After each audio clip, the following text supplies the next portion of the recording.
Hoy vamos a hablar, hermanos, de los vencedores, porque eso es lo que estamos viviendo ahora. De antemano es la época en que, si somos vencedores, hermanos, porque aquí hay gente que aquí no hay personas que estuvieron el año pasado o hace 2 años en la fiesta y no están aquí. Hermanos queridos, eso a uno, el que esté firme, mire que no caiga. Y vamos a leer aquí, y hay cosas que todavía tenemos que aprender. Para uno seguir este camino, lo primero que necesita es ser valiente. Miren ustedes, lean por favor para empezar el tema de los vencedores, el capítulo 21 del libro del Apocalipsis. Apocalipsis capítulo 21.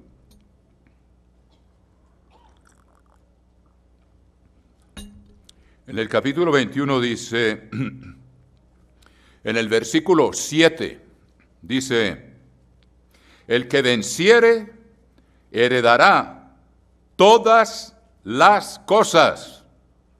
Eso significa en el idioma griego el universo, que hoy con toda la ciencia y los telescopios electrónicos, etcétera, etcétera, y la tecnología y los satélites que han mandado como sondas fuera de la Vía Láctea, no han podido sondear los límites del universo, hermanos. Como decía alguna versión de la Biblia, yo creo que era en francés y no la he podido encontrar, dice, a la medida de tus obras es tu grandeza, y sus obras no hay cómo medirlas. No hay forma de medir la grandeza del universo. Ahora los físicos están diciendo que hay un multiverso, o sea que hay múltiples universos, además de este que ni siquiera hemos podido sondear, hermanos. Entonces, miren esto, el que venciere heredará todas las cosas, el universo entero, y yo seré su Dios, y él será mi hijo. El gran engaño del cristianismo, falso cristianismo, es que no tenemos que hacer nada para entrar en el reino de los cielos. Naturalmente, nosotros no podemos perdonarnos a nosotros los pecados. Tenía Jesucristo que morir para perdonar nuestros pecados. Eso no lo podemos hacer nosotros. Él lo hizo por nosotros. Pero ¿cuál es la condición? Una vez que somos limpios de los pecados, como lo vimos en los bautismos de ayer, tan inspiradores, una vez que la persona se ha arrepentido y sus pecados han sido lavados, reciben esa porción de la simiente eterna de Dios el Padre para darle el poder para vencer, porque tiene una batalla contra uno mismo, contra nuestra carne, como ya se los he dicho, una batalla contra el mundo que nos rodea y nos quiere seducir por doquiera, y una batalla contra el mismo diablo. Por eso dice, resistid al diablo y huirá de vosotros. Y tenemos que llevar toda una armadura, como la describe el apóstol Pablo en el capítulo 6 de Efesios, que ahí se nos iría otro estudio, y que ya lo hemos hecho, pero es tiempo de volverlo a hacer para los hermanos que no llevan mucho tiempo. Pero esto es una batalla, hermanos. El que se duerme, yo no sé si aquí dicen lo mismo, en Colombia hay una expresión, camarón que se duerme se lo lleva a la corriente. Es una corriente que no para, la corriente de este mundo, que sale de la potencia de las tinieblas, de Satanás el diablo, y continuamente está irradiando poder para engañar y arrastrar, devorar a los débiles y engañar a todo al que pueda engañar, aún a nosotros mismos, hermanos. Entonces vamos a ver, en los primeros 2 capítulos, vamos a volver allá, pero aquí, al final, cuando ya hay un nuevo cielo y una nueva tierra, en la conclusión del libro del Apocalipsis, en el capítulo 21, no queda faltando sino uno, vuelve a surgir esa frase, hermanos, el que venciere heredará todas las cosas. O sea que tenemos una batalla, hermanos, y tenemos que vencer, y tenemos que estar listos y preparados para triunfar y podernos sentar con Jesucristo, hermanos, y gobernar al mundo, que ha sido vencido por el diablo desde el principio, desde Adán y Eva, por 6,000 años, con pocas excepciones. Entonces dice, el que venciere heredará todas las cosas, y yo seré su Dios, y él será mi hijo. Eso era algo que hablábamos ayer, hermanos. Si hay algo en lo cual podemos estar absolutamente seguros, hermanos, es que vamos a estar sujetos a autoridad por la eternidad. Dios el Padre será la autoridad suprema por la eternidad. Y si desde ahora no nos sometemos a esa autoridad de Él, como Jesucristo nos enseñó a pedirlo en el Padre nuestro, hágase tu voluntad en la tierra como en el cielo, empezando por mí. Si no, no vamos a estar allá, hermanos, porque va a ser un reino perfecto de armonía. Dios es amor, el amor es benigno, el amor es paciente, el amor no se irrita. Ese capítulo es grandioso. ¿Y qué más puede desear uno? Pero tiene uno que someterse a esa autoridad suprema del amor, que no puede sino hacer bien, hermanos queridos. Entonces, es interesante aquí que podemos, por contraste, saber qué es lo que tenemos que vencer. Vamos a ver cuál es el contraste. Dice, el que venciere, ya lo vimos, 21:7, heredará, podemos decir, el universo, y yo seré su Dios, y él será mi hijo, y estaremos sometidos a ese Padre amoroso, como Jesucristo. Jesucristo al borde de esa cosa tan espantosa que le esperaba, hermanos, como cayeron como gotas de sangre de la intensidad de su oración, y aún decía, Padre, si es posible, porque él ya sabía, pues estaba escrito, el Salmo 22, usted lee el Salmo 22, es una descripción por adelantado, inspirada por Dios a David, de lo que Jesucristo iba a sufrir,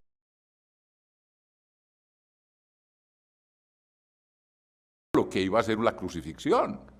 Y luego en el capítulo 53 de Isaías, él mismo había inspirado eso, él sabía lo que se le venía, perfectamente. Y sin embargo dijo, Padre, que no se haga mi voluntad sino la tuya. ¿Y qué hizo Dios? Lo exaltó sobre todo nombre y le dio todo poder en el cielo y en la tierra. Y aún así él está sujeto al Padre. Y cuando termine su labor de 1000 años, y después la labor del juicio del gran, entregará el reino al Padre, para que el Padre sea todo en todos. Y estará Él sometido al Padre y nosotros sometidos a Jesucristo y al Padre, pero será el reino del amor. No podrá haber una expresión más grande de felicidad, de bienestar que esa. Y únicamente se puede llevar a cabo si uno se somete a la fuente misma del amor. Eso es lo que nos espera. Pero mire lo que dice el versículo 8, pero los cobardes, los primeros en la lista, hermanos. O sea, esto no es un Jesús es bondadoso y yo vine aquí, ya le entregué mi corazón a Dios y ya Él lo hizo todo por mí. Aquí, hermanos, se trata de ser valientes.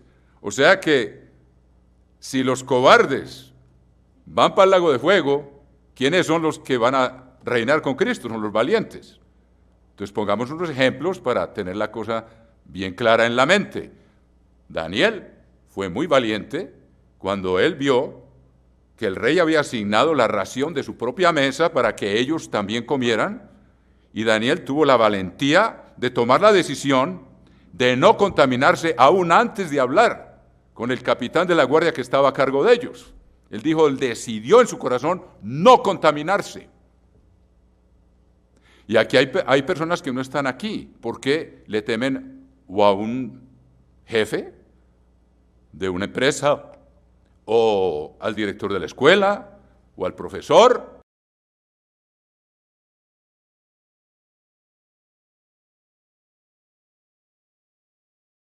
Primero, que a los hombres. Y que Dios es el jefe de esos hombres. Y que el que le obedece, Dios no lo va a abandonar, ni lo va a dejar solo. Entonces, lo primero que dice aquí, los cobardes van para el lago de fuego. Entonces, ¿quiénes son los que van a vencer y se van a sentar sobre tronos? Los valientes.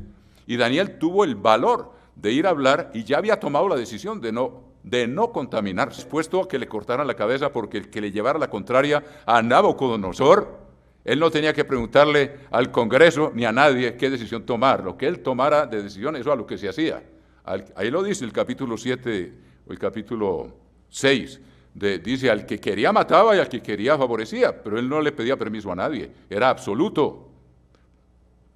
Los cobardes, entonces, tenemos un ejemplo de valor. Daniel, en el palacio del más poderoso del mundo, en ese tiempo, decidió, yo no me voy a contaminar. Pero entonces fue y habló en forma respetuosa con el eunuco o el capitán que estaba a cargo de ellos. Y él les dijo, pero si el rey mira que ustedes están pálidos porque no están comiendo lo que él ordenó, a mí me va a quitar la cabeza. Ahí lo dice claramente. el rey, y seguramente dice, ¿y quién es el que se atreve a decir que no va a comer lo que yo como? Y Daniel tuvo ese valor. Y nosotros tenemos que aprender eso, hermanos, para poder estar en las fiestas de los tabernáculos, porque si uno dice, no, pero mi jefe no me dejó venir, ¿quién es tu jefe? Bueno, hay que respetarlo, porque toda autoridad viene de Dios, pero hay una autoridad superior a él que me está ordenando estar aquí, y que se va a encargar.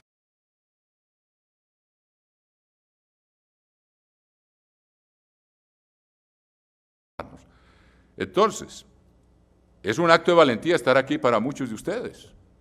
Y todos vamos a estar probados con eso. Y Dios le dio favor a los ojos del capitán de la guardia. Ustedes saben la historia, no voy a repetir toda la historia.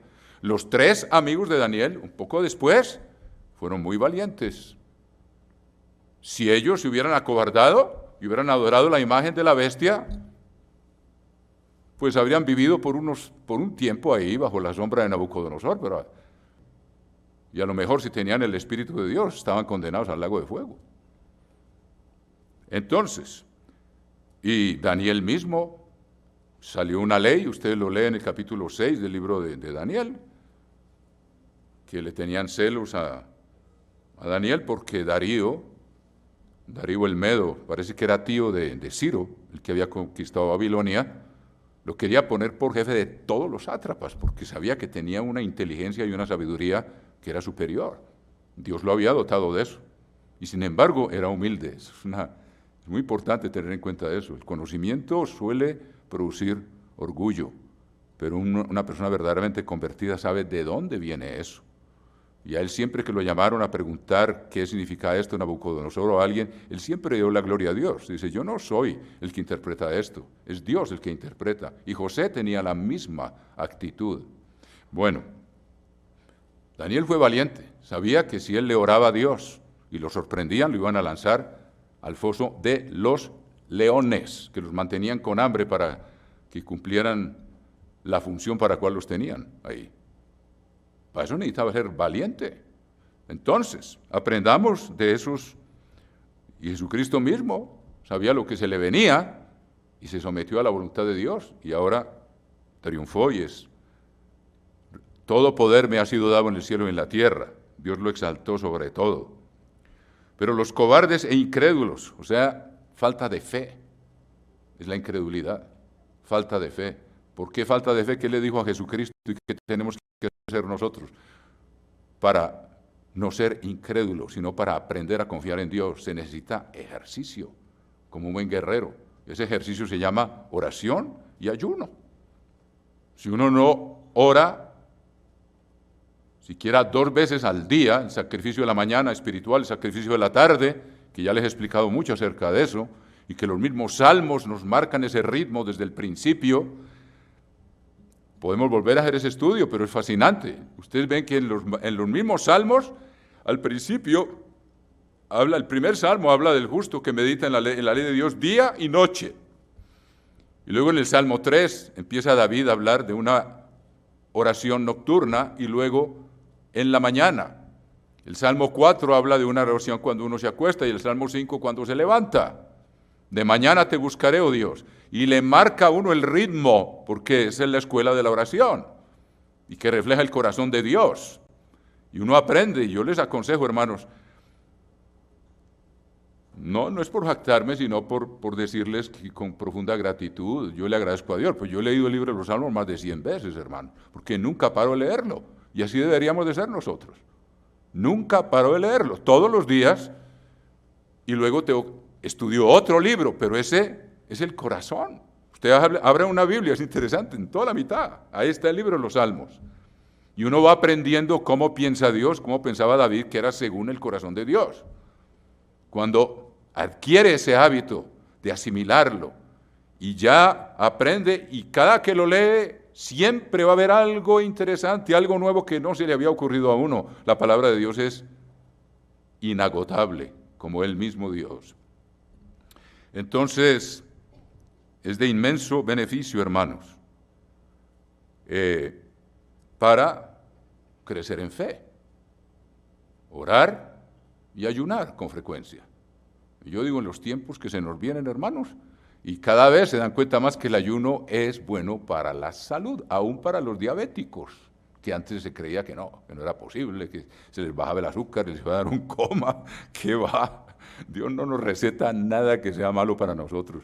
Bueno, habrá algún caso por ahí en que la persona tiene que tener cuidado, pero en general ustedes busquen en el internet los beneficios del ayuno y ahora cantidad de gente lo está haciendo y ahora lo llaman ayuno intermitente y no sé cuántas cosas han inventado, varias formas de ayuno. Nosotros ya sabíamos que había que ayunar y que es bueno y que preserva la juventud, porque uno le da un descanso al corazón. Bueno, el corazón no puede descansar, pero le da descanso a los riñones, al sistema digestivo, y el cuerpo tiene tiempo de renovarse, y uno tiene la oportunidad de acercarse a Dios y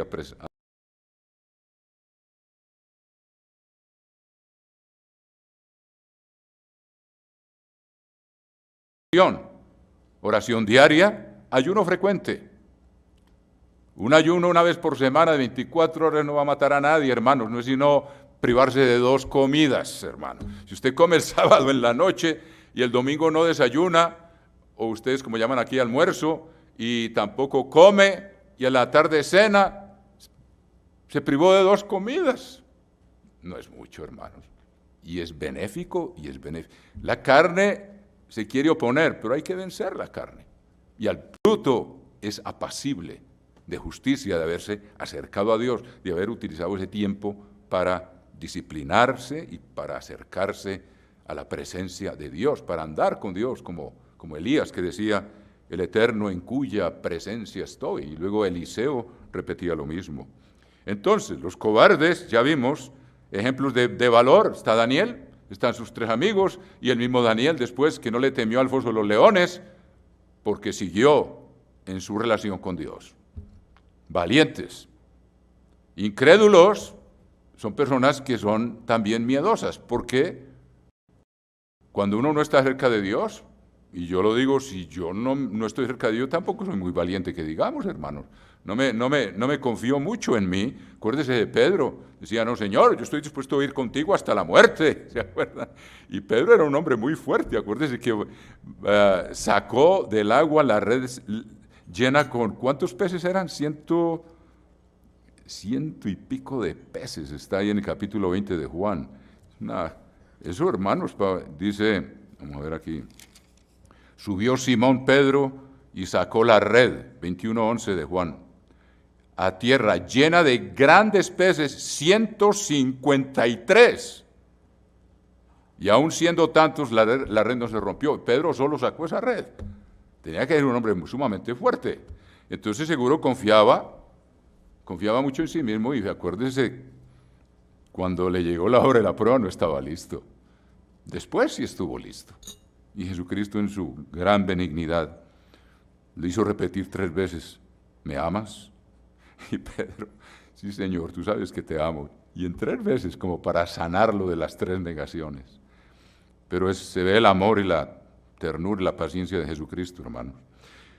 Aquí vamos entonces viendo que hay una disciplina para los vencedores, de ser valientes y de no ser incrédulos, y que para ello es necesario ejercitarse por medio del ayuno y la oración, porque si no, no vamos a ser ni valientes ni crédulos. Luego dice, los abominables y homicidas, personas rencorosas, por ejemplo, que no son capaces de dominar su mente y sus emociones, y no son capaces de erradicar pensamientos de rencor o de resentimiento o de envidia. Hermanos, y eso a base de oración y a base de ayuno y oración se adquiere poder para dominar esos pensamientos. Entonces, el mismo apóstol Juan dice, ningún homicida tiene vida eterna en sí mismo. Entonces, únicamente las personas que tienen el valor de perdonar y de pedir perdón y de estar en armonía unos con otros, hermanos, y de reconocer que todos ofendemos muchas veces, entonces eso se necesita para ser vencedor. Si no, dejarse llevar de sus impulsos, hermanos. Los fornicarios van a estar en el lago de fuego. Y ya hemos hablado del influjo tan tremendo que tiene la pornografía en la juventud, en los adultos, en los viejos y en los niños, en hombres y en mujeres. Es una cosa tremenda, hermanos queridos. Nosotros tenemos que estar sin mancha del mundo.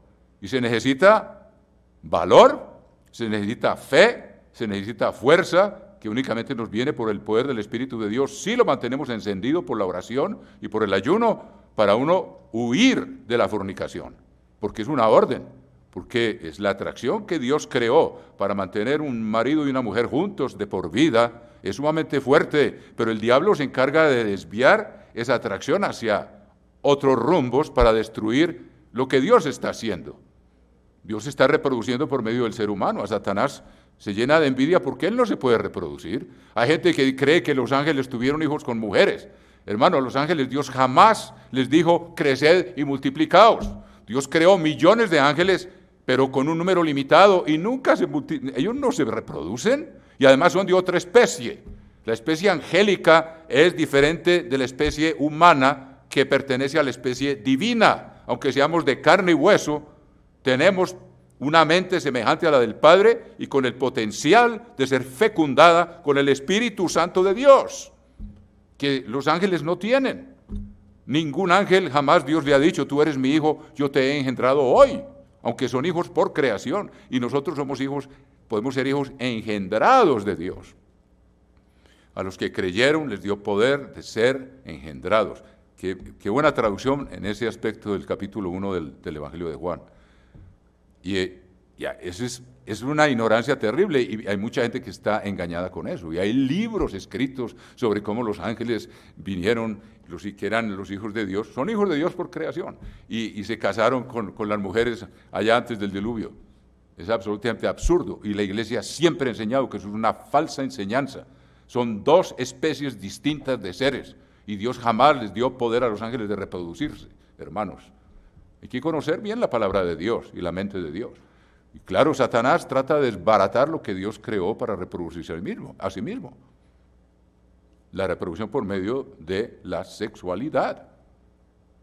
Y el Cantar de los Cantares la exalta, porque Dios es el autor de ello. Dios hizo a Adán, y luego de una costilla de Adán hizo a Eva. El cuerpo femenino es la obra maestra de Dios, es lo último que hizo. Pero con un fin, de que fueran el uno para el otro. Y en el Cantar de los Cantares ustedes leen eso. Mi amado es mío y yo soy suya. Y hoy en día, hermanos, como les dije a los estudiantes, y ustedes, me tocó darles una de las primeras conferencias a los estudiantes que hay ahora ya en la sede. Si ustedes se dejan arrastrar de la pornografía, están sembrando las semillas de la destrucción de su futuro matrimonio.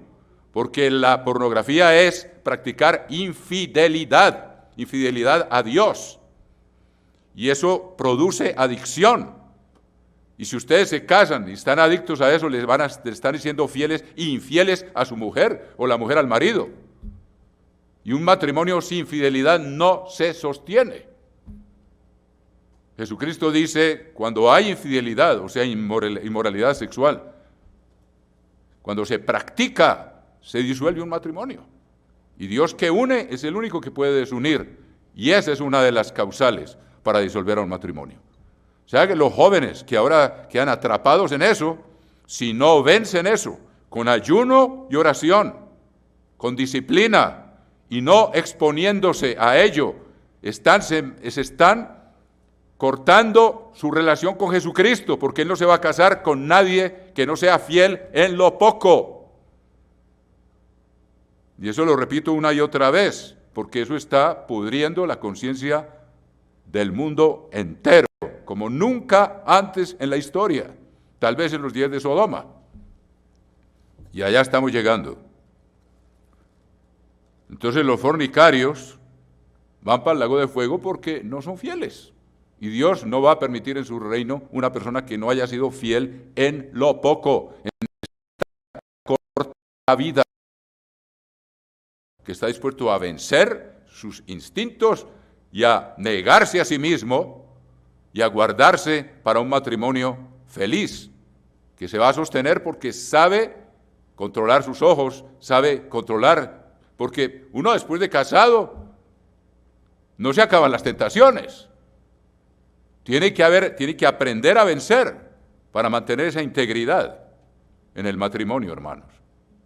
Si no, se desbarata. Los jóvenes ya, yo me acuerdo cuando yo llevaba a mi hijo a la escuela, ya las niñas de 12 y 13 años estaban ya besándose ahí con los chicos, y ya empezaban, según él me dijo, desde esa época ya está empezando a tener relaciones sexuales.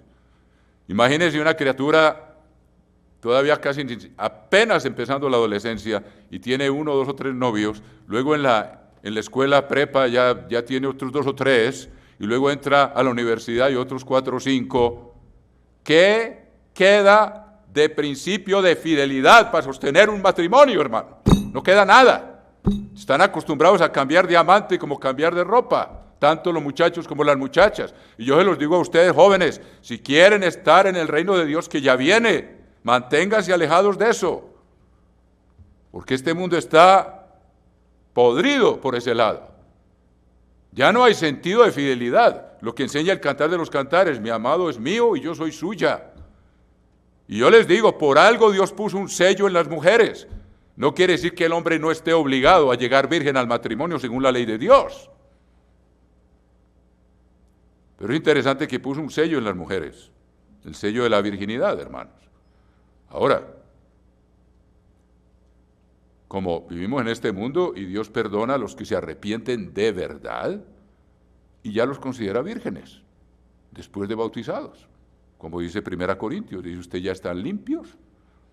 Y Jesucristo es el sumo sacerdote, y Jesucristo no vino a abolir la ley, y el sumo sacerdote únicamente se podía casar con una virgen. Pero las personas que fueron, como María Magdalena, y por ejemplo la mujer pecadora, esa que vino a llorar a los pies de Jesús, muy posiblemente va a ser parte de la esposa de Cristo, porque se arrepintió con todo su ser.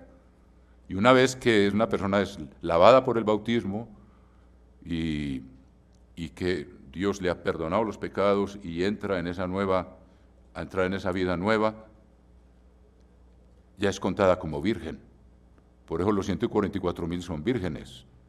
No quiere decir, se lo voy a leer para que entiendan bien eso, hermanos. Hay tanto que decir, pero miren ustedes 1 Corintios, capítulo, para que vean cómo la palabra de Dios tiene una lógica extraordinaria. En el capítulo 6 de la epístola primera epístola a los Corintios, capítulo 6, versículo 9, dice: ¿no sabéis, 1 Corintios 6, 9, ¿no sabéis que los injustos no heredarán el reino de Dios? No erréis, ni los fornicarios. Ahí están en primera fila, hermanos.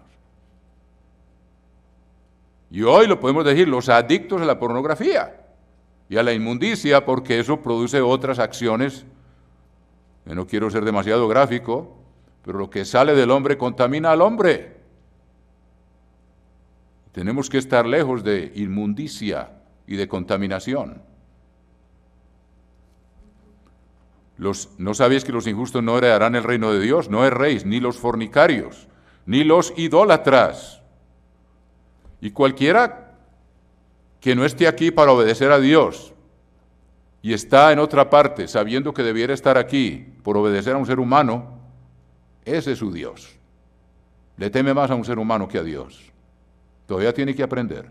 No lo digo para condenar a nadie, hermanos, porque todos estamos aprendiendo aquí. Y Dios nos tiene en una escuela de aprendizaje. Pero es bueno que veamos que este asunto es en serio. Esto no es un asunto así como para tomar a la ligera.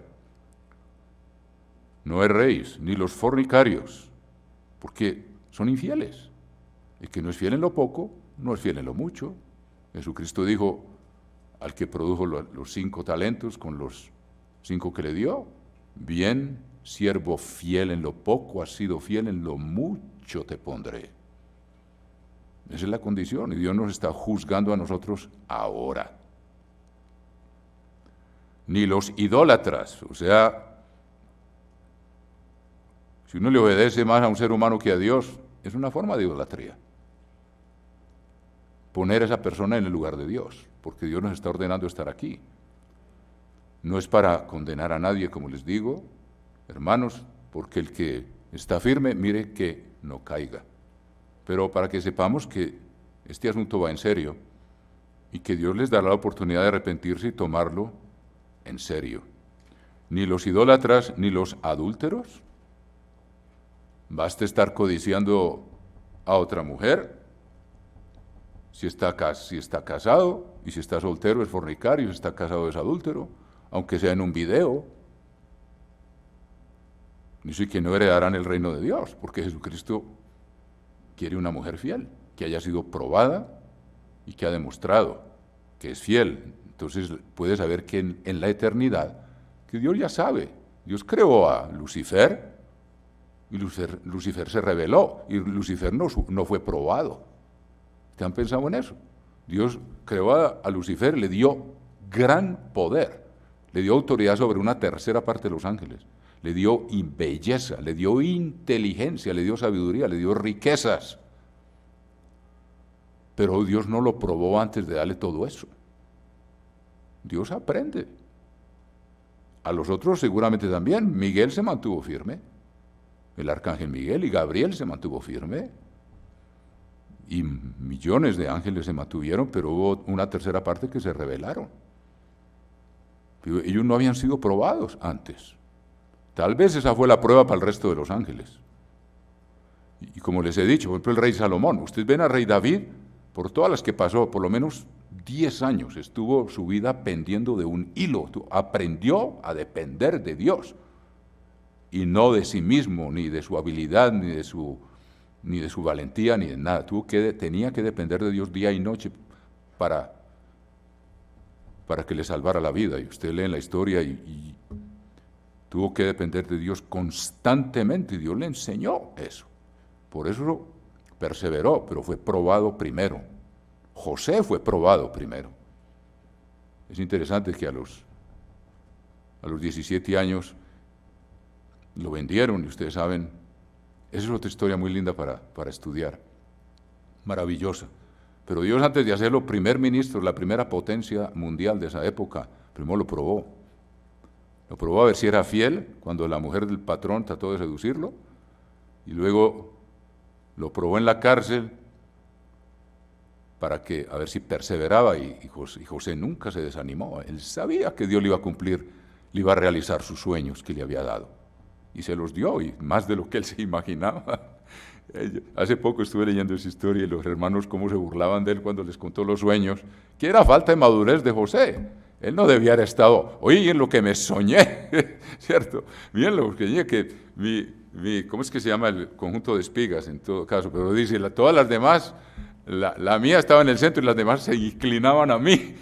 Y claro, los hijos, primero que todo le tenían celos porque el papá era el preferido del papá, y segundo, salía con esos sueños, y no solo ese, sino otros que se soñó, las estrellas y todo aquello. Pero Dios le enseñó sus lecciones. Y José se mantuvo fiel hasta el fin, murió de 110 años y vivió hasta los tataranietos. Pero fue probado primero, y Salomón no fue probado, y no perseveró. Lucifer no fue probado y no perseveró. Y nosotros, Dios no nos va a dar lo que nos tiene reservado si no nos prueba primero y perseveramos a través de las pruebas. Dios nos está juzgando ahora. Dios sabe lo que está haciendo. Entonces dice, no sabéis, los injustos no heredarán el reino de Dios. No erréis, ni los fornicarios, ni los idólatras, ni los adúlteros, ni los afeminados. Esto hoy en día es tanta la influencia que hay en el medio, hermanos. Y tristemente esto, por lo general, claro que Satanás se ha encargado de que el ser humano invente toda clase de productos químicos. Dicen que hay, no me acuerdo la cifra exacta, más de 10 millones de productos químicos desde la Segunda Guerra Mundial han ingresado al medio ambiente, y el ser humano los tira al medio ambiente como fumigando cultivos, sin calcular y sin saber las consecuencias que eso tiene. Acaban de prohibir uno de esos venenos que usan para regar los cultivos de fresas en Estados Unidos, después de años de estar en litigio, porque se sabía que producía retardo en los niños y producía enfermedades y tumores. Por fin, después de años y años después de que las consecuencias ahora son terribles, por fin dice, sí, ya demostramos que sí es perjudicial. Y el diablo se ha encargado de que muchas de esas cosas sean disruptores endocrinos, como el plástico, y muchos otros productos que producen una alteración en las hormonas del cuerpo humano, de manera que los hombres se feminizan y las mujeres se masculinizan. El diablo lo que quiere es confundir todo lo que Dios ha hecho para llevar a cabo su plan, lo quiere desbaratar. Y es lo que llaman los disruptores endocrinos, toda clase de productos químicos que el ser humano los lanza, es como los transgénicos. Ah, no, esto ayuda a que los cultivos no se los coman los insectos. Pues, ¿qué pasa? Le hacen unas mezclas a esas semillas que cuando está ya germinando se acercan los insectos y la planta mata a los insectos. Y los pajaritos se nutren de los insectos y están desapareciendo centenares de especies de pajaritos, de aves, porque el hombre ha interrumpido el equilibrio ecológico que creó Dios. No, hay mucha cosa de qué hablar, hermano. El ser humano cree que sabe mucho, pero sinceramente es estúpido, porque no reconoce que hay un orden establecido y que no se puede meter a ciegas a hacer experimentos y después, primero dicen, no hay pruebas de que esto produzca resultados negativos. Al final dicen, era que no sabíamos porque no había pruebas. Pero todo lo que altere el orden creado por Dios, hermanos, en fin, no habría tanto que decir.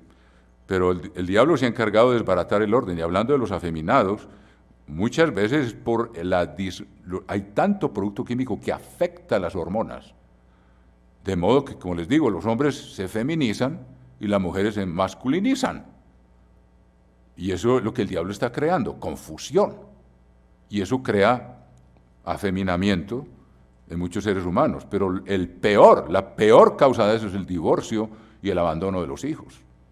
Cuando hay un divorcio y un papá es ausente y hay una mamá que es la que domina en casa, como ocurre en muchos países, no quiero nombrar muchos detalles, pero cuando un hijo se cría sin la influencia de un padre. La madre es muy importante, pero la influencia paterna, los psicólogos se han dado cuenta, es cada vez más importante. Cuando un hijo se crea sin la influencia sana, masculina, de un padre que juega con él, que lo cría, que lo cuida, que le enseña a trabajar, que le enseña a jugar, que viaja con él. Cuando no tiene esa figura, el hijo fue programado para tener esa influencia. Cuando esa influencia no está ahí porque hubo un divorcio o por cualquier razón o un abandono o lo que sea, ese vacío se queda ahí porque la persona fuimos preprogramados para eso. Y cuando llega la adolescencia, ese vacío de pronto se le despierta en atracción sexual hacia los otros hombres, para llenar el vacío que Dios programó que un padre influyera y creara un joven equilibrado. Ahora, en los casos de las viudas, Dios es misericordioso y produce, Él influye porque Dios cuida de las viudas y de los huérfanos. Es distinto cuando hay un abandono de parte de un padre irresponsable, que eso ocurre mucho en los medios nuestros. En las estadísticas, la principal causa de la pobreza en Hispanoamérica es el abandono del hogar, o de padres irresponsables, que se van, dejan mujeres encintas y luego se van y las abandonan. Y esas criaturas que se crían sin un padre están expuestos a volverse homosexuales.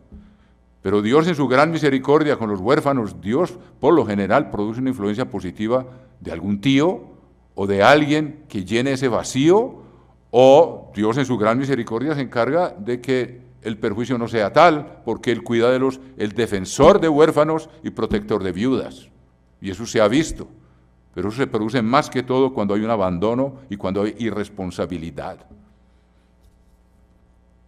Y cuando un hombre maltrata a la mujer, por lo general, las niñas crean una aberración hacia lo masculino por su dureza y su brutalidad o sus abusos, y eso produce lesbianismo.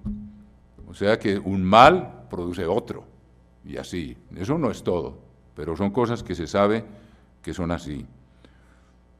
Ni los adúlteros, ni los afeminados, ni los que se echan con varones, Dios les dará oportunidad de arrepentirse. Dios es misericordioso. Él no da por inocente al culpable, pero Él dice que Sodoma y Gomorra cuando resuciten en el juicio del gran trono blanco, van a ser tratados con más misericordia que los que oyeron la enseñanza de Jesucristo cuando estuvo personalmente y lo rechazaron y no quisieron aceptarlo y por envidia lo entregaron. Y Dios les enseñará a los de Sodoma y Gomorra y les dará la oportunidad de corregir todo eso y de sanarlos. Algo que esos movimientos que tienen tanto poder hoy no quieren oír hablar de eso. Ellos no querían hablar de eso. Ahora es ilegal impedirle a un joven que quiera cambiar de sexo. Es ilegal en el Canadá, por ejemplo, y en Europa.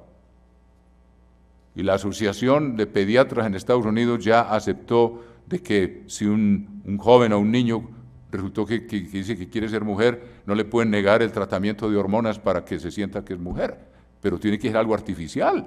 Y eso, de hecho, eso nunca lo pueden cambiar, radicalmente no lo pueden cambiar.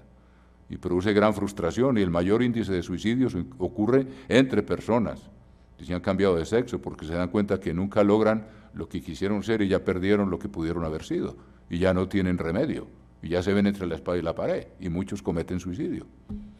Hermano, estamos en un mundo completamente trastornado, gracias a Dios que ya viene pronto el reino de Dios y que Él se va a encargar de corregir todas estas cosas, hermano. Ni los afeminados ni los que se echan con varones. O sea que hay gente que tiene esa tendencia, hermanos. Pero el hecho de tener la tendencia porque, por ejemplo, se crió sin un padre, no justifica que tiene que darle rienda suelta. Si quiere obedecer a Dios, tiene que negarse a sí mismo, así como cualquier otro que tiene inclinación heterosexual, por naturaleza, tiene que dominar sus ojos, tiene que dominar su mente y tiene que negarse a sí mismo. Es el mismo principio. Si alguien tiene esa tendencia porque se crió en circunstancias que suscitaron eso, entonces, claro, el mundo de hoy le dice, no, déle rienda suelta, o si no, se va a frustrar, o si no. No, la ley de Dios, ¿qué le dice? Niégate a ti mismo, toma tu cruz y sígueme. Y Dios los cura.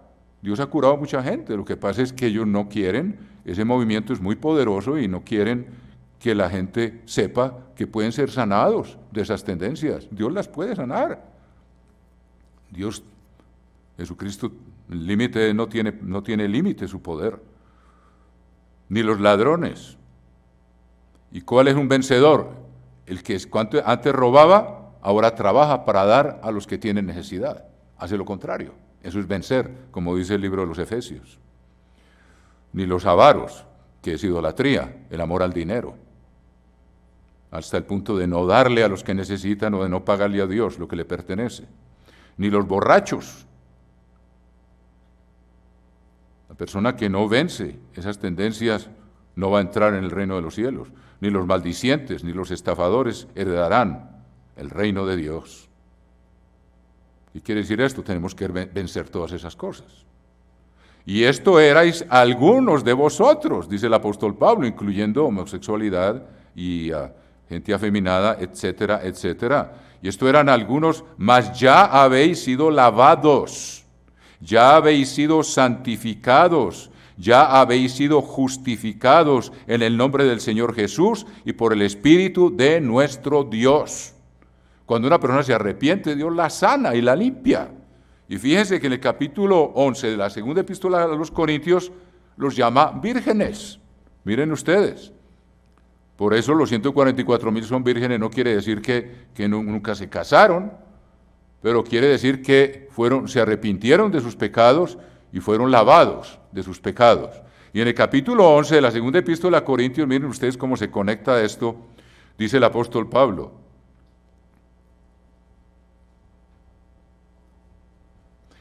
Ojalá, versículo 1, me toleraseis un poco de locura, sí, toleradme, porque os celo con celo de Dios, pues os he desposado con un solo esposo. Y Jesucristo es el sumo sacerdote y él únicamente se puede casar con una virgen. Y aquí está hablando a los corintios, que no eran vírgenes cuando llegaron, ¿me entienden? Es lo que les quiero explicar. Os celo con celo de Dios, pues os he desposado con un solo esposo para presentaros como una virgen pura a Cristo. Y acuerden lo que les acaba de decir, que algunos de ellos lo que eran, A esa misma iglesia le está diciendo ahora que la quiere presentar como una virgen pura a Cristo. O sea, cuando hay un arrepentimiento real, hay una renovación tal que a los ojos de Dios son contados como vírgenes, y además las bodas del Cordero se van a llevar a cabo cuando tengan un cuerpo nuevo, un cuerpo espiritual, que van a tener ya que suene la séptima trompeta, o sea que van a ser vírgenes. Y la ley, Jesucristo dijo, Él no vino a abolir la ley. Él en el capítulo, creo que... ¿Qué pasó, amigos? No me corten la voz. En el capítulo 20 del libro del Levítico, creo que dice que el sumo sacerdote, y Jesucristo es sumo sacerdote, según el orden de Melquisedec, únicamente se puede casar con una virgen. Y Jesucristo se va a casar con una virgen, aunque hayan sido...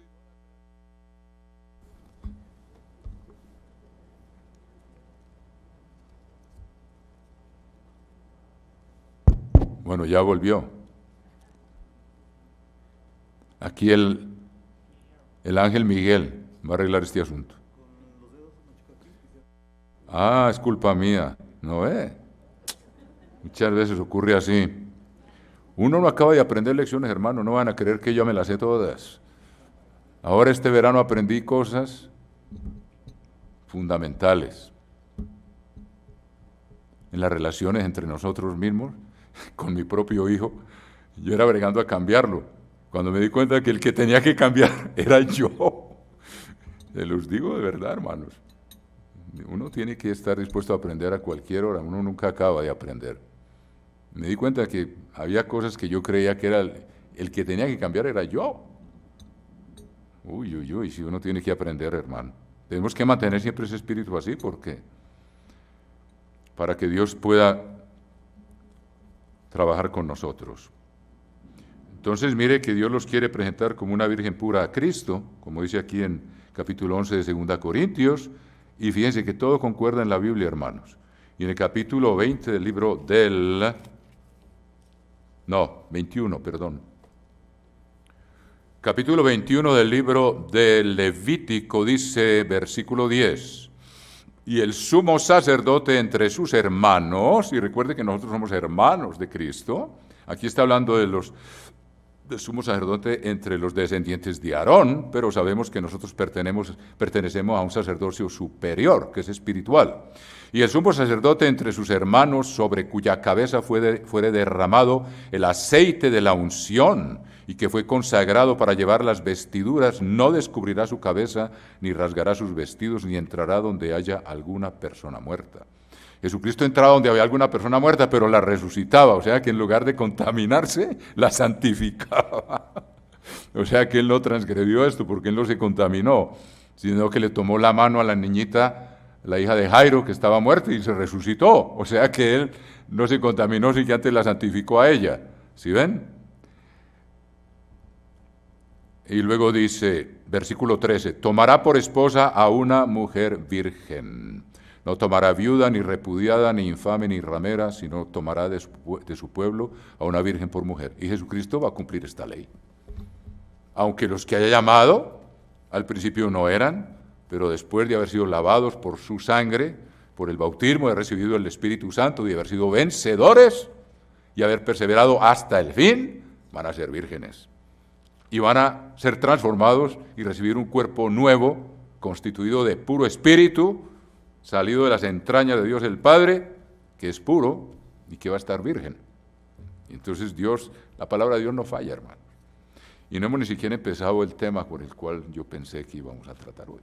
Pero yo creo que Dios nos guía por donde Él quiere. Lo importante es estar preparados. Pero volvamos al libro del Apocalipsis, hermanos. Dice, los vencedores heredarán todas. Wow, ya llevamos una hora. Bueno, el apóstol Pablo habló hasta la medianoche. Aquí no hay peligro de que nadie se mate, hermanos, que estamos en planta baja. Bueno, no, solo un poquito, después continuaremos. Pero este es un tema fascinante. Entonces, vemos que lo que tenemos que cambiar está una vez más en capítulo 21 de Apocalipsis. El que venciere, 21:7, heredará todas las cosas, y yo seré su Dios, y él será mi hijo. Pero los cobardes, ya vimos los ejemplos de personas valientes, los incrédulos, falta de fe, y ya vimos cómo desarrollarla, con ayuno y oración. Los abominables y homicidas, ya vimos, si no perdonamos, Dios tampoco nos perdona. Si no pedimos perdón, no podemos presentar nuestra ofrenda ante Dios. Los fornicarios, ya sabemos, Jesucristo no va a casarse con alguien que sea infiel, con una esposa infiel. Y hechiceros, que tienen contacto con demonios, como la santería, el vudú y el espiritismo, etcétera, etcétera. Estamos plagados de eso, hermanos queridos. Los idólatras, los que tienen otros dioses y se someten a otras leyes, y todos los mentirosos tendrán su parte en el lago que arde con fuego y azufre, que es la muerte segunda.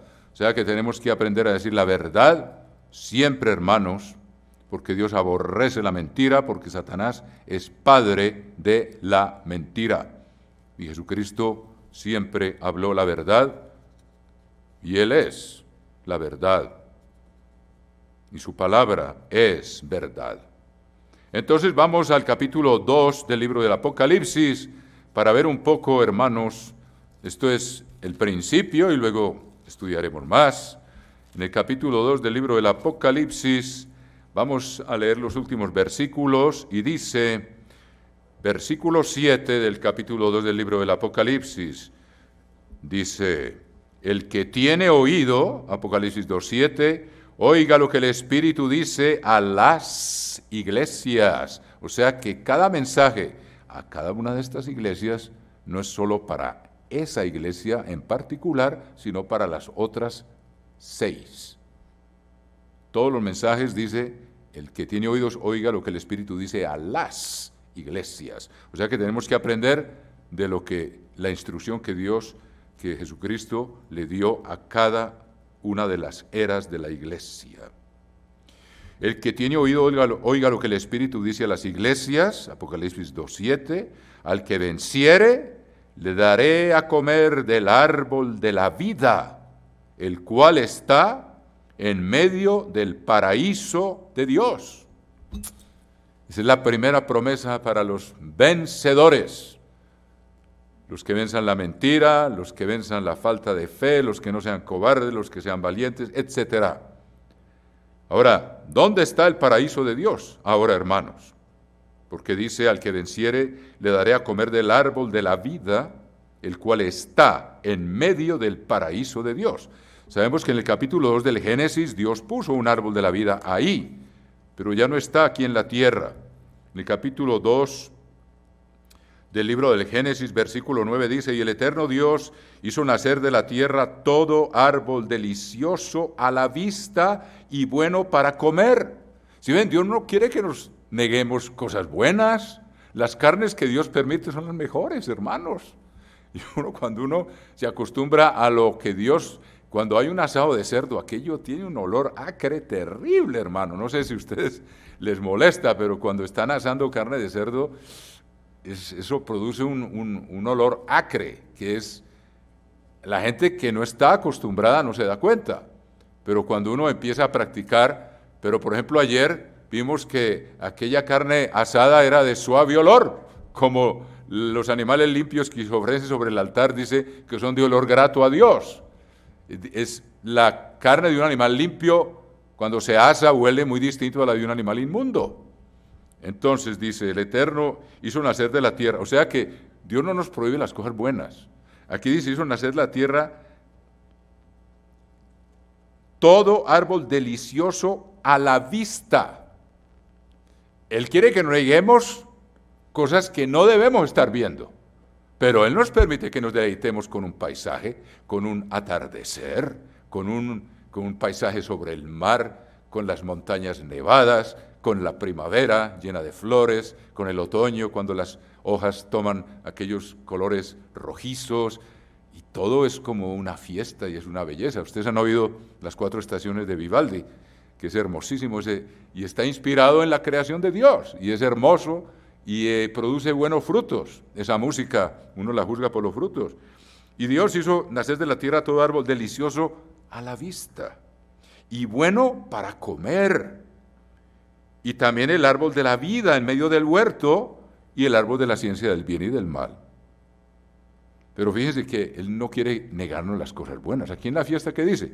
Alégrense, coman lo que desee su corazón, carne asada, buen vino, y participamos. Los que no tienen mucho, pues Dios permite que los que tienen compartan y los bendice todavía más, y disfrutamos de muchas cosas. Lo que Dios nos pide que nos neguemos, al fin y al cabo no es tanto.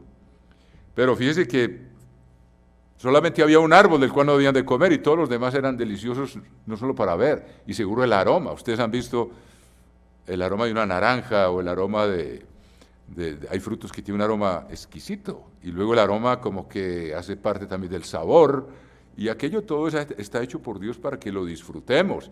O sea que este camino es un camino estrecho, pero Dios no quiere negarnos las cosas buenas. Y como les digo, cuando uno ayuna, por ejemplo, se aflige el alma, pero después tiene uno un fruto apacible de haberse acercado a Dios y se siente mejor físicamente, se siente mejor mentalmente, aunque estuvo 1 o 2 o 3 días afligido, después recibe los frutos, y que son maravillosos, y que son saludables, y que son buenos para la mente, y buenos para el espíritu, y que prolongan la vida, etcétera, etcétera. Dios es amor.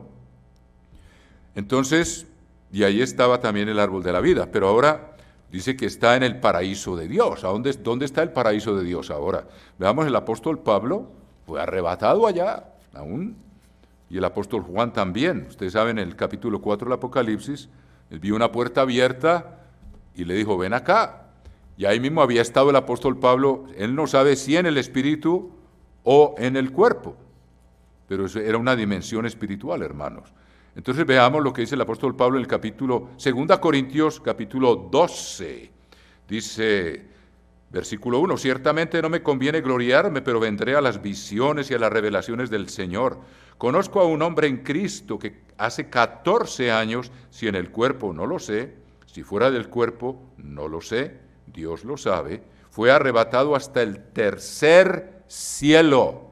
Sabemos que el primer cielo es la atmósfera terrestre. Jesucristo hablaba de las aves del cielo. El segundo cielo es el espacio sideral, donde están el sol, la luna, las estrellas y las galaxias. Ese es el segundo cielo que todavía lo podemos ver. Una de las visiones, de las experiencias más impresionantes que yo he tenido, hermanos, seguramente algunos de ustedes también las habrán tenido, Dios me dio la bendición de poder hacer un viaje a caballo con mi hijito que tenía 7 años u 8 años tenía, con el señor Ben Whitfield, que era un ministro en la Iglesia de Dios, ya falleció. Era un gigante amable, enorme, el señor Ben Whitfield. El doctor Mary lo llamaba Big Ben, pero entonces nos invitó a mí, en un verano, a mí, a mi hijito. Dice, vente que hay suficientes caballos y nos podemos ir y meternos en las regiones preservadas que se llaman wilderness, donde todavía son propiedad del Estado y no se pueden desarrollar industrialmente. Permiten ganado, pero son cosas que están reservadas y los bosques y todo están muy bien preservados. Y cuando uno va penetrando en esas regiones por 3 días a caballo, se va alejando de verdaderamente en el país. El estado menos poblado de todos los estados de Estados Unidos es Wyoming, es menos poblado aún que Alaska, o sea que hay muchas regiones solitarias, y ahí nos fuimos metiendo, día tras día acampábamos, claro, de noche, y luego en la mañana ensillábamos y seguíamos, una experiencia lindísima. Y ya como a los 3 días de habernos adentrado en regiones solitarias, salvajes, y se siente algo maravilloso, y llegamos y era una noche en que no había luna, pero tampoco había nubes, hermanos. Y se veía esa Vía Láctea como algo que uno casi podía tocar. Qué cosa más impresionante. Yo pienso en David, cómo David estaba solo por allá con las ovejas. Él pasaba la noche cuidando sus ovejas y era muy diligente. Ustedes saben, por eso Dios lo vio fiel en lo poco, cuidando ovejitas, y lo puso a cuidar las ovejas de la casa de Israel y de la casa de Judá. Y él seguro vio la grandeza de Dios, pero yo me quedé impactado de ver la magnitud de lo que es la Vía Láctea. Y se ve como cerca, cuando no hay luna y no hay nubes, pero está todas las estrellas resplandeciendo. Es algo tan conmovedor y que uno ve la grandeza del Creador. Por eso David, ustedes saben que el Salmo número 8, donde dice, cuando veo los cielos, obra de tus manos, me pregunto qué es el hombre para que te acuerdes de él. Ese salmo lo escribió David después de que mató a Goliat. No está claramente indicado porque, en fin, después les explico eso, pero la razón por la cual se escriben los salmos a veces es al final. Y como están tan pegados en los textos en hebreo, muchas veces los editores no saben dónde termina un salmo y dónde empieza el otro, y dónde empieza la dedicatoria, y si es del que acabó o del que va a comenzar. Y al final del Salmo número 8 dice, está identificado que fue a causa de la muerte del campeón.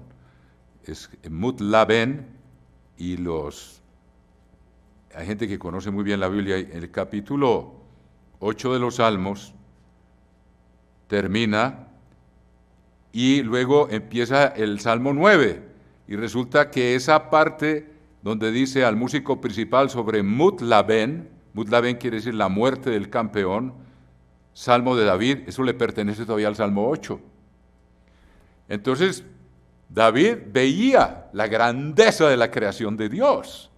Él miraba aquella majestad, y para él Dios era absolutamente, dijo, ¿qué es el hombre? ¿Te acuerdas de él? Cuando fue al campo de batalla, para él Goliat no era ningún gigante, era un enano que estaba blasfemando el nombre del Dios de Israel.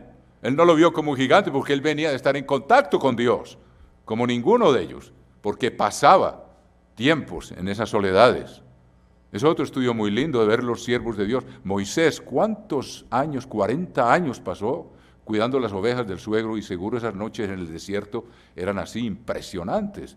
Y uno se acerca a Dios cuando uno ve esa majestad, esa grandeza, y cuando ve los atardeceres. En cada atardecer Dios pinta un nuevo paisaje, en cada atardecer, los amaneceres. Cuando yo vivía en la montaña, esa era la diversión mía. Es mucho mejor que ver televisión. Sentarse uno, por ahí hay un sermón, no sé si ustedes se acuerdan de lo que llama el trabajo en el mundo de mañana, donde habla un poco de lo que era la experiencia de trabajar en el campo, y luego al final del día sentarse uno sobre un cerro alto, una montaña, y ver el atardecer poco a poco, cómo va cambiando de colores y cómo el sol va descendiendo y va descendiendo hasta que se pierde y entra como esa paz profunda en el ambiente. En fin, todo aquello, hermanos. Se me olvidó en qué era que íbamos, hermano. Bueno, en todo caso, que entré en esas soledades de Wyoming y tuve esa experiencia, y fue algo que me dejó impactado. Y cuando fui guardia forestal en el Canadá también, pero no igual que aquella vez. Entonces el apóstol Pablo, estamos viendo dónde está el paraíso de Dios ahora. Dice el apóstol Pablo en 2 Corintios 12 y versículo 3, y conozco al tal hombre, pues es el mismo, está hablando del mismo, pero habla en tercera persona como para no jactarse. Conozco al tal hombre, si en el cuerpo o fuera del cuerpo no lo sé, Dios lo sabe, que fue arrebatado al paraíso, donde oyó palabras inefables que no le es dado al hombre expresar. Hay otra promesa que vamos a ver, dice que Dios al que venciere le dará del maná escondido. Y el maná es la palabra de Dios. Cuando Dios le dio maná al pueblo, usted lo lee en el Deuteronomio capítulo 8, le dice, te hice comer maná que tú ni tus padres habían conocido. ¿Para qué? Para que aprendas que no solo de pan vivirá el hombre, sino de cada palabra que sale de la boca de Dios. Entonces el maná representa el pan espiritual. El pan espiritual. Cuando nosotros nos alimentamos de la palabra de Dios, es como alimentándonos del maná. Y es un conocimiento que todavía Dios no ha revelado, que ni ojo vio ni oído oyó. Y Pablo dice que que fue arrebatado al paraíso, sabemos que él mismo dice al tercer cielo, que es donde está la morada de Dios, la nueva Jerusalén, donde oyó palabras inefables que no les daba al hombre expresar. Del tal hombre me gloriaré, pero de mí mismo en nada me gloriaré, sino en mis debilidades. Entonces aquí nos dice dónde está el paraíso de Dios ahora, está en el tercer cielo. Y vamos a ver, y Jesucristo le dijo al ladrón, o al que estaba crucificado al lado de él, cuando le dijo, qué hermosa es esa historia, ¿no? Murieron juntos. El ladrón tal vez murió un poco después, porque a Jesucristo le enterraron la lanza en el costado y salió lo que le quedaba de vida. Hasta la última gota de sangre salió. A los otros les quebraron las piernas. Pero acuérdense que poco antes de que Jesucristo clamara, Padre, en tus manos encomiendo mi espíritu, el ladrón reprendió al otro que lo estaba insultando a Jesús. Le dijo, ¿tú no temes? Si nosotros somos culpables, por eso estamos aquí. Este no hizo ningún mal. Y le dijo, Señor, acuérdate de mí cuando vengas en tu reino. Parece que Jesucristo pronunció todo el Salmo 22. El Salmo 22 describe los padecimientos de la cruz, pero al final ustedes ven que dicen todos los pueblos se unirán al pueblo de Abraham para honrar y glorificar a Dios. Y seguramente, y habla del reino de Dios, el Salmo 22 al final. Tal vez el ladrón oyó eso, le dijo, acuérdate de mí cuando vengas en tu reino. Y la frase que el mundo no entiende fue de Jesucristo, en verdad te digo, hoy estarás conmigo en el paraíso. Como el mundo y el falso cristianismo no entiende que Jesucristo estuvo muerto, simplemente muerto. El Espíritu volvió al Padre y estuvo muerto completamente inconsciente 3 días y 3 noches. Él no fue a ninguna parte. Entonces él no se fue al paraíso ese mismo día. Entonces, esta promesa se va a cumplir o bien en los nuevos cielos y la nueva tierra después de la segunda resurrección, que Jesucristo ya le dijo a él que iban a estar juntos allá. O tal vez en la primera resurrección. No sabemos si este hombre va a resucitar en la primera resurrección. ¿Es posible? Dios sabe. A nosotros no nos corresponde eso. Por eso Jesucristo dice, Dios Padre le dio el juicio al Hijo porque es el Hijo del hombre. Jesucristo, siendo Dios, vivió como ser humano y sufrió como ser humano y murió como ser humano. Y a él Dios el Padre dice, usted juzga, porque usted ya sabe lo que es sufrir en la carne y usted hace justo juicio. Bueno, en todo caso, Jesucristo le prometió que iban a estar juntos en el paraíso. Y entonces en el capítulo 22 del Apocalipsis leemos del árbol de la vida, donde está ahora. Y Jesucristo dice que al que venciere le dará a comer del árbol de la vida. Dice en el capítulo 22 del libro del Apocalipsis, versículo 1, después me mostró un río limpio de agua de vida, resplandeciente como cristal, que salía del trono de Dios y del Cordero.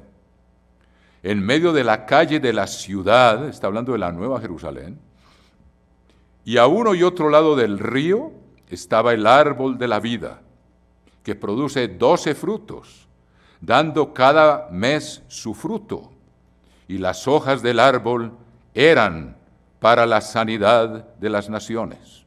Bien que está en pasado, eran.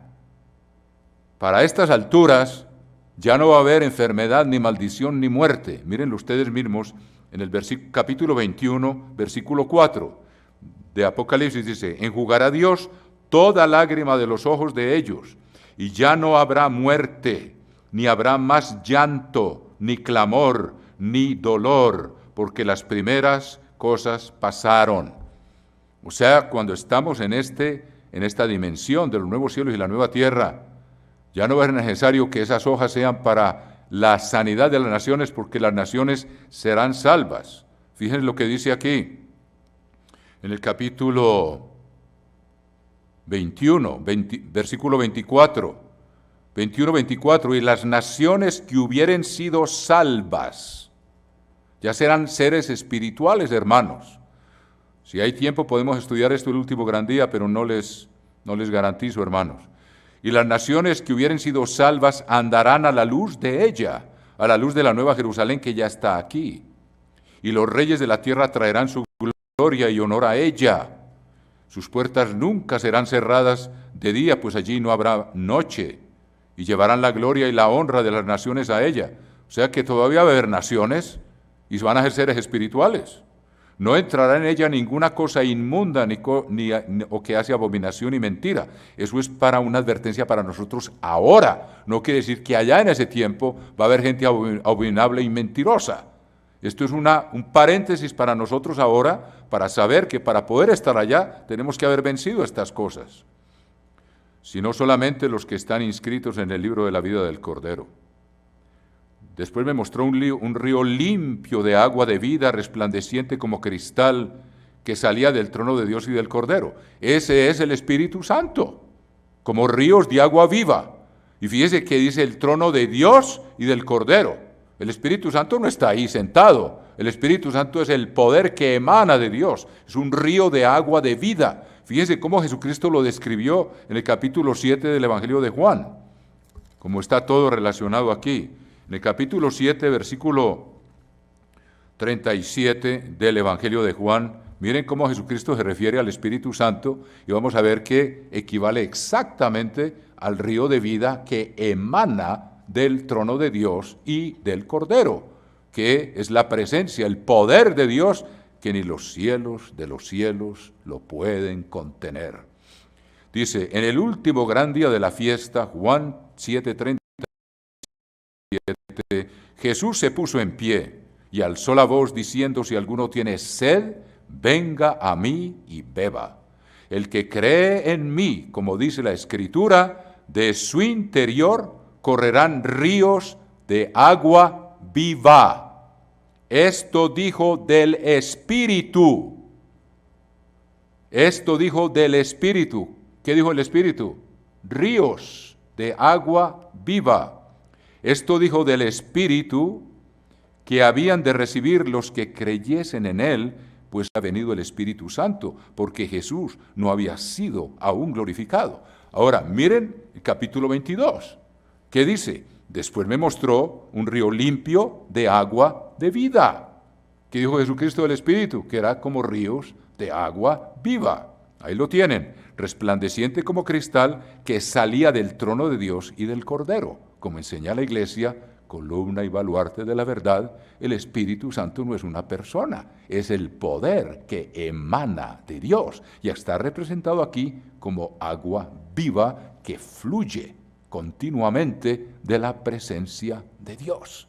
Y como lo explicó don Jonathan Moreno esta mañana en su excelente sermoncillo, hay 4 formas en las cuales Dios simboliza el Espíritu, como agua de vida, como fuego, y ustedes en el capítulo 7 de Daniel ven que ahí Daniel lo que ve, que emana de Dios, es un río de fuego.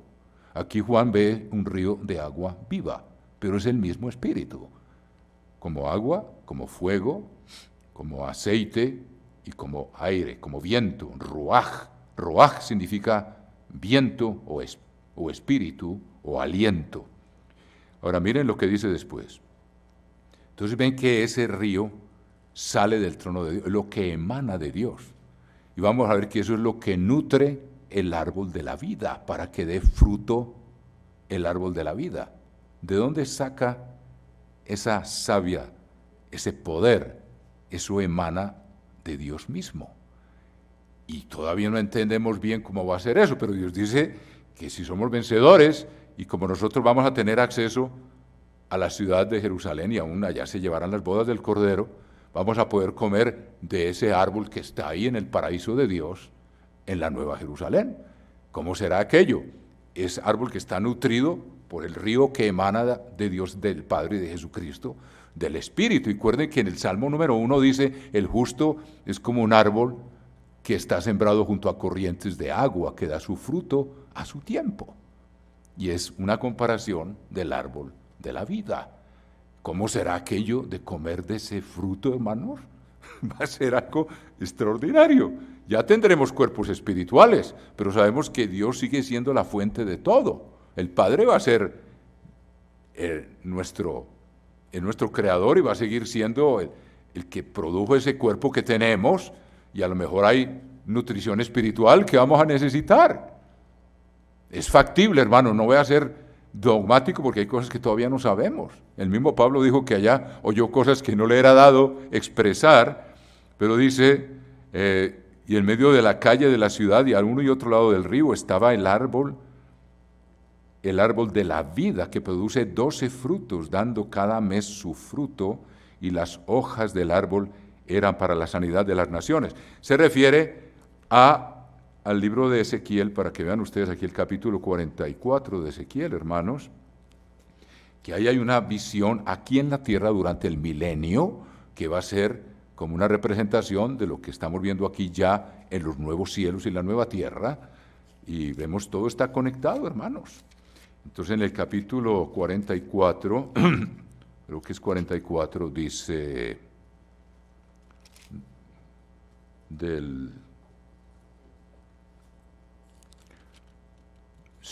dice, ¿dónde está eso?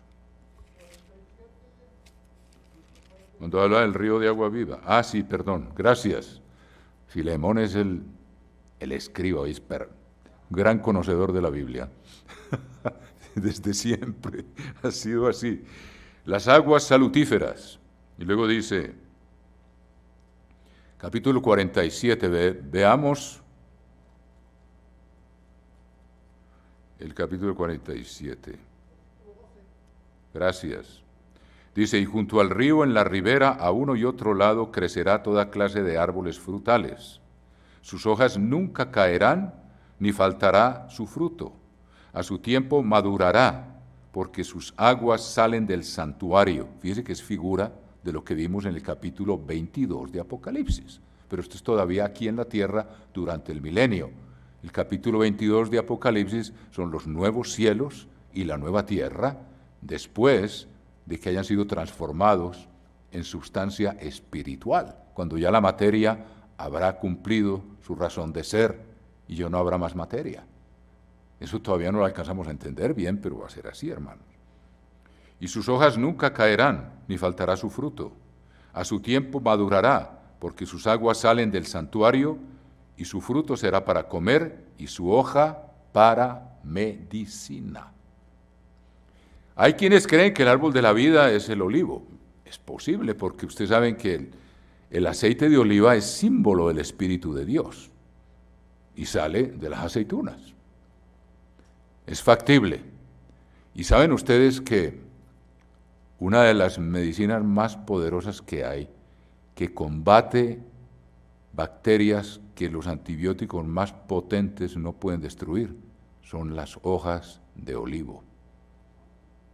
Los venden extracto de hoja de olivo en Estados Unidos y hay gente que le ha dado, ¿cómo se llaman esas unas bacterias que comen que son destructivas, la cosa más espantosa y que no hay antibiótico que las pueda parar, y en los hospitales es muy peligroso ir porque esas bacterias existen. De tanto recetar antibióticos los médicos, lo que han hecho es fortalecer las bacterias.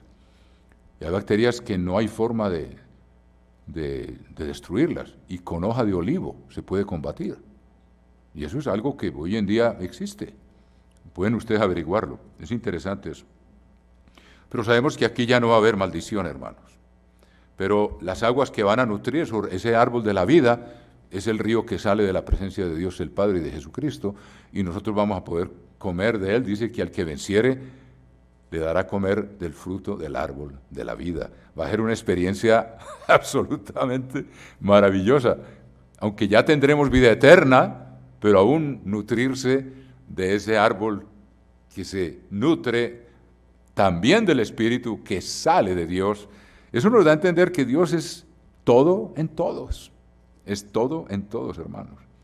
Esa es la primera recompensa que se menciona aquí para los vencedores. Y apenas hemos comenzado. Podemos seguir esto de manera de sermón, porque las otras recompensas son fascinantes también. Esto lo estudiamos hace años, pero ahora que lo volví a estudiar, aprendí cosas nuevas que es importante tener en cuenta. En la siguiente promesa para los vencedores es 2:11 de Apocalipsis: el que tiene oído, oiga lo que el Espíritu dice a las iglesias. El que venciere no sufrirá daño de la segunda muerte. Y ustedes ya saben lo que eso significa. Una persona que en la séptima trompeta se ha transformado en un abrir y cerrar de ojos en un cuerpo glorioso, ya nunca va a morir, ya tiene vida eterna, fue vencedor y no pueden más morir, como lo dice el capítulo 20 del libro del Apocalipsis, dice en el versículo 4: y vi tronos, y se sentaron sobre ellos los que recibieron facultad de juzgar. Y vi las almas de los decapitados por causa del testimonio de Jesús y por la palabra de Dios, los que no habían adorado a la bestia ni a su imagen, y que no recibieron la marca en sus frentes ni en sus manos. Tuvieron su batalla. A nosotros puede que no nos toque, si Dios nos considera dignos de escapar. Y a muchos, desde Abel, no les tocó, aunque Abel murió mártir, pero únicamente a los que van a vivir ahora en los últimos 3 años y medio, les va a tocar esta batalla. Y van a tener que ser valientes, no van a ser cobardes. Y van a vencer y se van a sentar en tronos. Y vi las almas de los decapitados por causa del testimonio de Jesús y por la palabra de Dios, o sea, entre ellos, entre todos los demás que estaban sentados sobre tronos. Los que no habían adorado a la bestia ni a su imagen, o sea, fueron fieles al pacto escrito en sus mentes y en sus corazones, que son los 10 mandamientos, que prohíben la adoración de imágenes y ordenan la observancia del sábado y de las fiestas. Y no habían adorado a la bestia ni a su imagen, y no recibieron la marca en sus frentes ni en sus manos, y vivieron y reinaron con Cristo 1000 años. Para empezar, 1000 años para empezar. Mire el capítulo 22 lo que dice en el capítulo 22, versículo 3, lo que estamos leyendo ahora sobre el árbol de la vida. 22:3 dice: no habrá más maldición, o sea que no habrá enfermedad. Y el trono de Dios y del Cordero estará en medio de ella, y sus siervos le servirán, y verán su rostro, el rostro del Padre también, y su nombre estará en sus frentes. No habrá allí más noche, ni tienen necesidad de luz de lámpara, ni de luz de sol, porque Dios, el Señor de ellos, los iluminará. Y fíjense lo que dice: y reinarán por los siglos de los siglos. O sea, aquí en el capítulo 20 está hablando del milenio, y en el capítulo 22 está hablando de los vencedores ya en los nuevos cielos y en la nueva tierra. Su reino no tendrá fin. El milenio no es sino el principio, hermanos, el principio de lo que va a ser una eternidad. Entonces, volvamos al capítulo 20, versículo 4, y estamos leyendo para explicar qué significa que no sufrirán la segunda muerte. Versículo 5, pero los otros muertos no volvieron a vivir hasta que se cumplieron 1000 años. Ahora dice, esta es la primera resurrección, pero está refiriendo a lo que mencionó arriba, no a la segunda. La segunda resurrección, a veces la Biblia, el antecedente inmediato no es a lo cual se está refiriendo, sino a lo que está antes. Y lo que está antes aquí son los tronos de los que recibieron facultad de juzgar y son seres inmortales. Entonces dice, a ellos cuando se refiere, cuando dice aquí,